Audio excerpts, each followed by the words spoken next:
माळकरंजा गावचा भूषण सुवर्ण कल्याणचा महाराष्ट्राच्या प्रशासनामध्ये स्वतःला सिद्ध करून पाहणाऱ्या या सुवर्ण कल्याणचा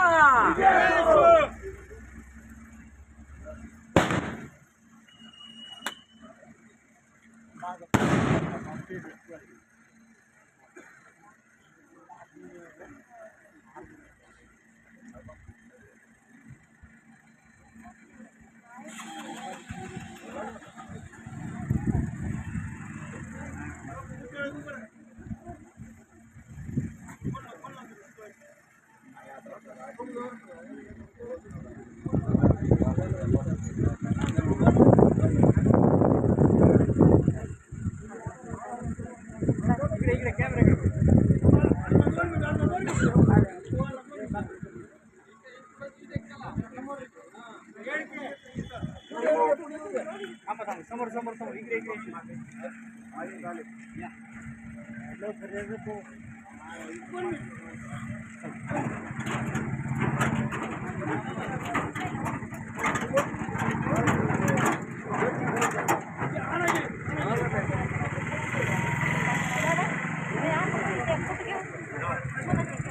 आणि इथं जमलेले सगळे वरिष्ठ मंडळी व माझे शिक्षक वृंद व माझे बालमित्र यांना सर्वांना माझा नमस्कार।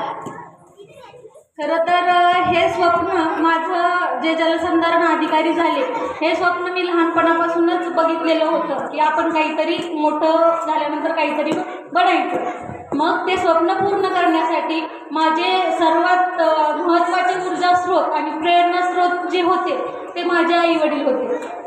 माझ्या आईवडिलांनी मला खूप असं सपोर्ट केलं आणि ज्यावेळेस मला असं वाटायचं की आता आपण अभ्यास करायला कंटाळा यायचा किंवा वाटायचं की जाऊ द्या काय होणार आहे अभ्यास करून, त्यावेळेस आईवडिलांचा चेहरा माझ्या डोळ्यासमोर यायचा।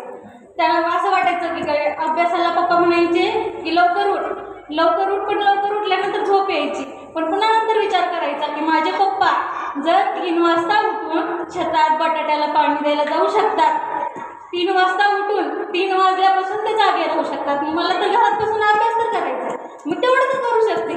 मग असं वाटायचं आणि उठायचं अशी प्रेरणा त्यांच्याकडून मिळायची। नंतर अशी स्वतःला अशी ऊर्जा द्यायची।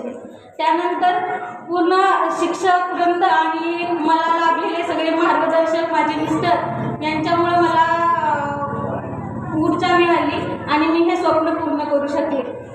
या निमित्त मला असं सांगायचं की प्रत्येकानं असं स्वप्न पाहावं आणि ते पूर्ण करण्यासाठी आपल्या आईवडिलांचं, आपल्या शिक्षकांचं आणि आपल्या मार्गदर्शकांचं सगळ्यांचं चिकाटी जिद्द जी आहे ती लक्षात घ्यायची, मग आपण कुठलंही काम करू शकतो। एवढं बोलून मी माझे 2 शब्द संपवतो। आणि जसजसं आपण पुढे जातो तसतसं आपल्या जीवनात या गोष्टीचं महत्त्व कळतं। ज्यावेळेस मी या स्पर्धा परीक्षा देत होते त्यावेळेस मला हे सरांचे बोल आठवले की बाबा प्रत्येक वेळेस आपण आपली मेहनतीने आपली पुढे जायला पाहिजे, जिद्दची काठी आपल्या अंगात असली पाहिजे। खरं तर मी खूप भावुक झाली आहे।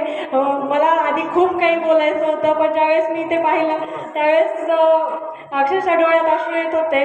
मी सर्वांना शुभेच्छा देते की तुम्ही पण तुमची मेहनतीने पुढे जा, एक प्रयत्न करा आणि तुम्ही पण लवकरात लवकर अधिकारी बनून या स्टेजवरती परत या।